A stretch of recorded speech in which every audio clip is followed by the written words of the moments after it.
Hi guys! So for today's video, highly requested contact lenses collection. Konting chika muna ako dahil because, oh my god, naririnig niyo ba yung ingay? It's my electric fan. It's so hot in here. I hope you don't mind, guys. Init talaga. Anyway, this is like the second time I'll be filming this video.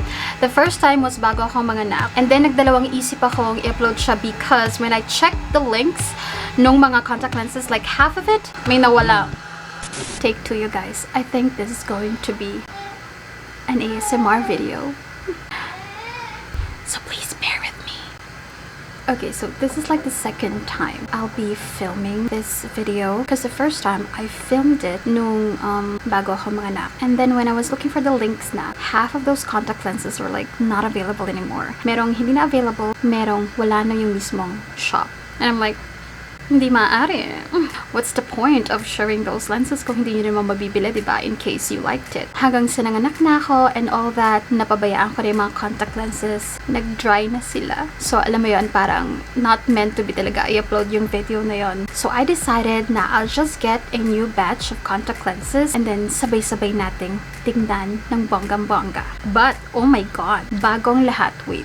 Gusto ko kasi maglagay ng falsies and my god, I found this. This is the Eliza glue-free lashes. Ginamit ko ito nandito sa baba. Winare test ko siya dahil. Sinot ko siya for 24 hours. Natulog ako. Naiyak na ako dahil nanonood ako ng When Life Gives You Tangerines. Nag-workout na ako. So, pinawisan ako and all that. At naligo pa ako. And nakapit siya dahil. Makapit siya. Hindi naman like super duper. I mean, madali pa rin siyang i-pull out if you wanna pull it out kung gusto mong tanggalin. Pero, kung may mga activities ka, magja-jogging ka, hindi siya masyashanggal ng bonggang-bongga. And it's quite different kasi ito, glue-free nga siya, diba? So, wala siyang, hindi mo kailangan nung maglagay ng glue sa band at magantay ng 30 seconds. Walang mga ganun-ganon. All you have to do is just curl your lashes. I'm gonna curl my non-existent lashes. Meron pang natirang ilang strands ng lash extensions. Makapit ayaw mo siyang gal. And then, kunin mo lang isa-isa. And then, guys, ito, hindi to pinapatong on top of the lashes. Pinapatong siya.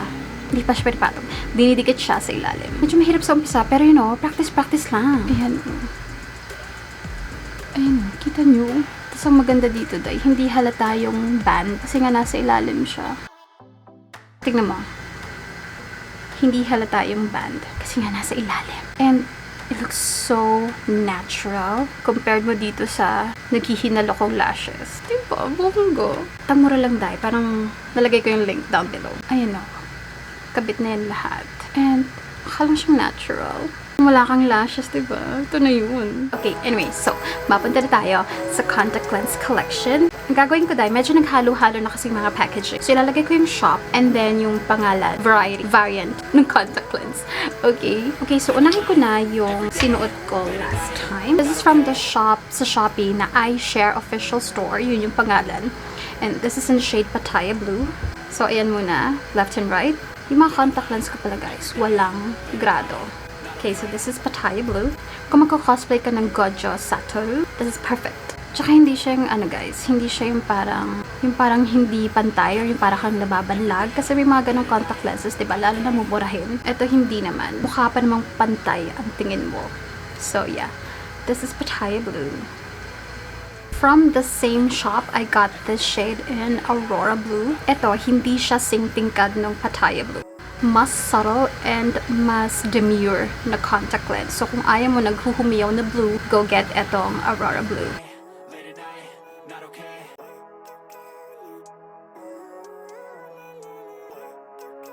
Ayan o, hindi siya parang masyadong halata, no? Pero pag lumapit sa'yo, ay, ganda ng eyes, kanon. Hindi ko pala napakita.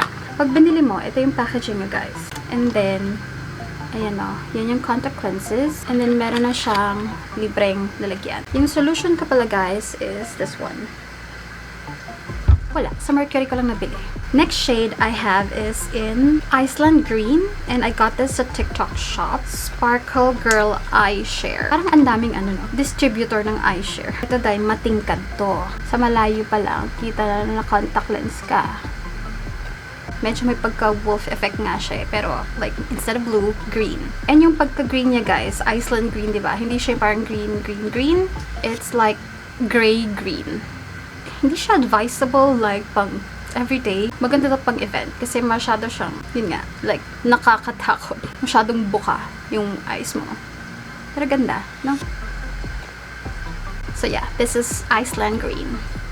Next shade that I have is from the shop Eyeshare PH2 sa TikTok. This is in the shade, from that shop, meron akong dalawang nakuha. First is Brazil Verde. This one, you guys, is also subtle. Hindi siya yung parang wolf eyes. And in person, it looks like parang blue-green.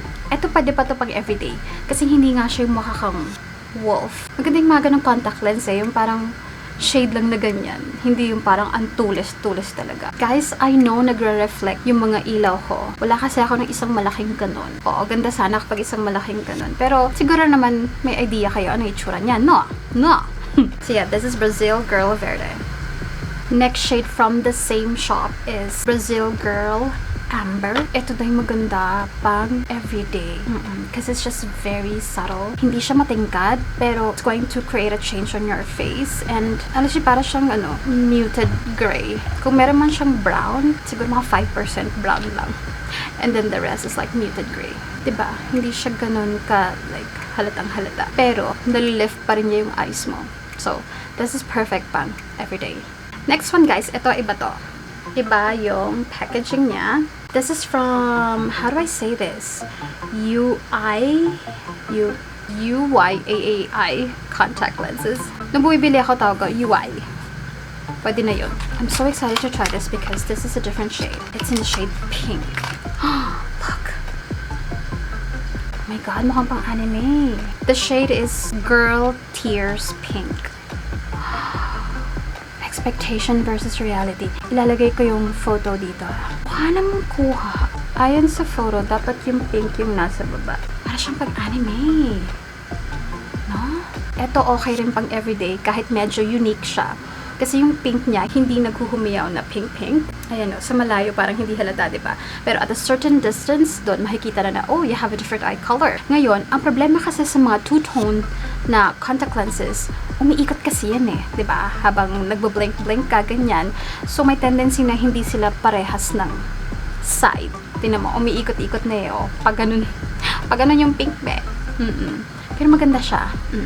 Maganda siya pang, you know, take ng photos and all that. Pwede rin naman pang everyday, pero kung okay lang sa'yo na, alam mo yun, umiikot-ikot yung mga side. So, pwedeng, ito, yung pink nasa baba, tapos yung kabila, biglang, yung blue na yung nasa baba.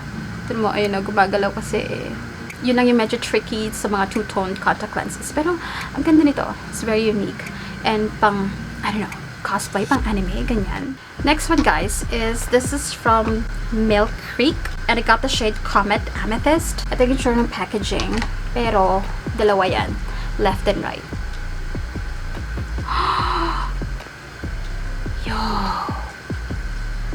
This is so nice. Ito yung ganda niya in person. Kitang-kita yung parang solid line, but it's nice. Oh my god, look at that. Go get this. It's unique, but it's so pretty. Well, kung trip mong gawin pag everyday, oh my god, ba't ako na-overexpose? Kung trip mo siyang gawin pag everyday, edi go push. Kung yun ang gusto mo. Pero, ano kasi siya eh, pag nakita mo, hindi siya normal. Hindi siya normal na eye color. Hindi siya normal na eyes in general, but it is so pretty. Kasi nga dahil dun sa outer line, and looking at the photo, epic naman. Ganun nga talaga itsura niya. Oh my god, nakakaloka. Again, this is Milk Creek in Comet Amethyst. Next shade I got, you guys, is this is from Eyeshare PH sa TikTok. This is Galaxy Purple, another two-tone na contact lens. And mukha talaga siyang galaxy. Like, may mga stars and all that. Nakikita niyo ba? I hope you can see. Sa malayo, okay siya. Sa malapit, mukha nga para kang nasa outer space. Ayun o. Parang ano, may mga dots na white. Like, it's the stars. It's true. Kung ano yung nasa picture, ganun ang itsura niya. Wear this at your own risk. Like I said, sa malayo, it's really nice. It's very subtle.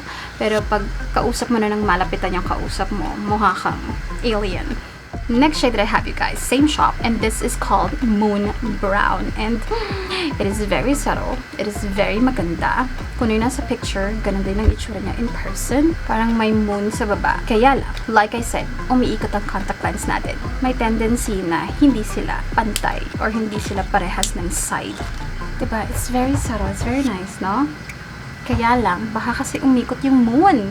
Tapos magkaiba sila ng side. Yun lang yung medyo downside sa mga unique itsura ng contact lenses. Pero it's very subtle.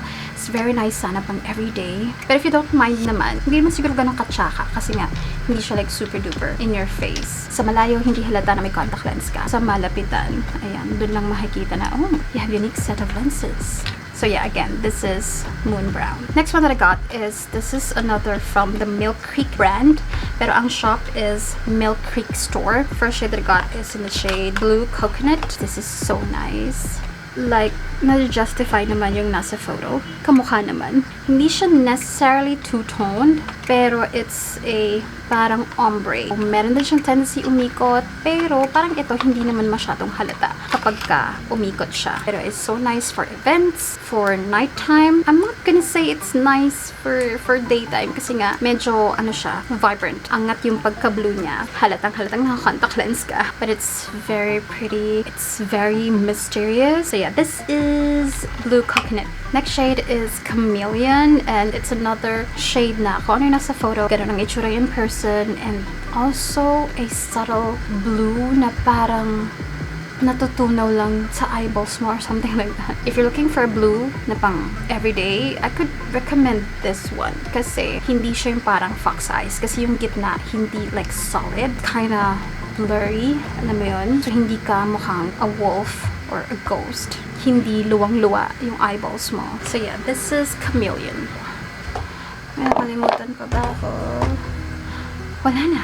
Okay, so yeah, yun na lahat ng aking mga bagong contact lenses. At alam niyo ako na nakakatawa. Lahat ng mga lenses na to are like below 200 pesos. But of course, kailangan testingin mo muna kung, you know, hindi may irritate yung eyes mo. Pero so far, okay ako sa Eyeshare. Wala akong naging any issue with it. Even yung first batch ng na-film ko, alam ko meron din mga Eyeshare brands doon. And last reminder na lang, don't just buy random contact lenses, lalo na pag may grado. Okay? Itong mga to, for vanity purposes lang yan. Yung mga nabibili sa TikTok and all that. Pero kung may grado ang mata mo, pumunta ka utang na loob. Sa optometrist, sa optician, basta. Pumunta ka sa Ideal Vision, sa mga ganon-ganon. Have your eyes checked and get like the exact grade ng contact lens for your eyes. Pag matigas ang ula. By the way guys, ang dami-dami mga products na lumalabas, but I hope you don't mind. Meron muna tayong sariling mundo dito, no? Habulin ko muna yung mga backlogs ko. I'm in a point na I'm not gonna buy additional products yet unless nagawa ko rin ng videos yung mga nandito na nakastock na for a very long time. So medyo mahuhuli muna tayo sa mga hot commodity. May sariling mundo muna tayo dito. Ano? Anyway, but yeah, that's it for today's video guys. Thank you so much for watching. Subscribe to my channel, like, and yeah, I'll see you in my next video. Tingnan ko kung lip swatch or blush swatch. Anyway, again, thank you so much, and I'll see you in my next one. Bye bye.